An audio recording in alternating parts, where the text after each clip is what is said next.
araw at ito po ang ating panibagong kwento. At nakamit na nga ni Bong Navarro ang hustisya na matagal niya nang inaantay. Naku po, 10 years din po ha, bago mahatulan itong si Cedric Lee, Dennis Cornejo at dalawa pa nilang kasamahan at ang hatol po sa kanila, convicted, guilty dahil sa serious illegal detention na inihain ng aktor na si Bong Navarro. Nauna na po na nakulong mga kababayan itong si Bong Navarro dahil inireklamo nitong si Dennis Cornejo na umano ay ginahasa siya ni Bong Navarro, pero kalaunan ay napatunayan na hindi guilty po itong si Bong Navarro at ngayon nabaliktad po ang desisyon ng Taguig Trial Court at imbis na si Bong Navarro ang makulong, naku po, itong si Dennis Cornejo na ngayon at itong si Cedric Lee ang mabubulok sa kulungan mga kababayan po natin.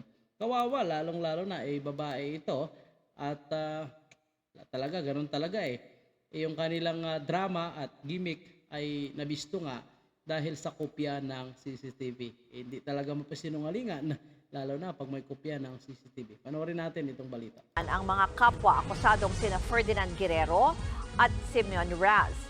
2014 ang akusahan ni Navarro ng illegal detention at pambubulog sina Lee sa isang condominium sa Taguig. Binantaan pa umano ni Lee si Navarro kung hindi siya magbabayad ng 2 milyong piso. Actually mga kababayan po natin, may kasalanan naman dito si Bong Navarro kung hindi ka pa naman naglalandi, kalalaki mong tao, hindi mo pupuntahan yung babae dyan sa kanyang kondo, di sana walang nangyari sa'yo, pinuntahan niya So alam po natin na may kasalanan din itong si Bong Navarro.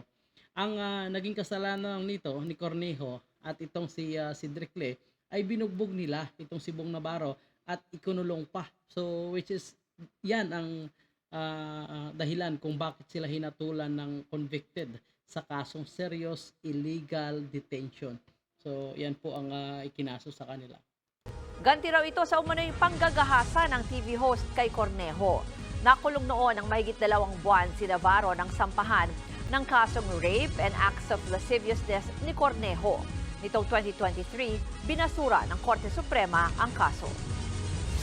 After 10 years kung saan ang daming nasabi, ang daming mga kaso na final sa kanya, na ang Supreme Court mismo nagsabi walang kabase-base mga kaso na yon, pero na-detain pa siya, hindi ba?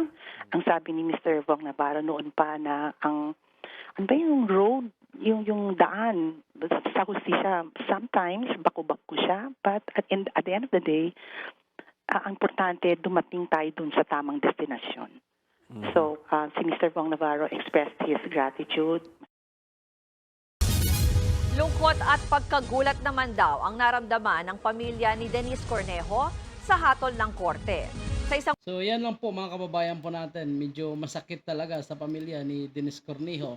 Lalong-lalo na dalaga itong kanilang pamilya, babae ito, mga kababayan po natin, lalo na yung kanyang lolo, talagang nasaktan. I think yung lolo ata ni Dennis Cornejo, kung hindi ako nagkakamali, ay isang abogado rin.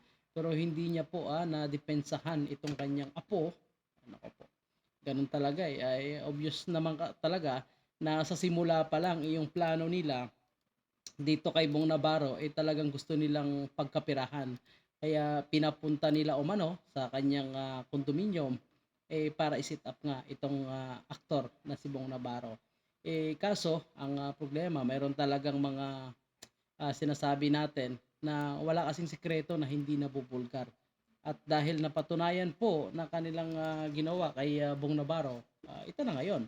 Talagang dapat nilang pagdusahan kung ano man ang kanilang ginawang kasamaan dito sa aktor na si Bong Navarro. Kaya congrats at yon, nakamit nyo na po yung tamang hustisya, Bong Navarro. At yan po yung ating panibagong kwento. Maraming salamat.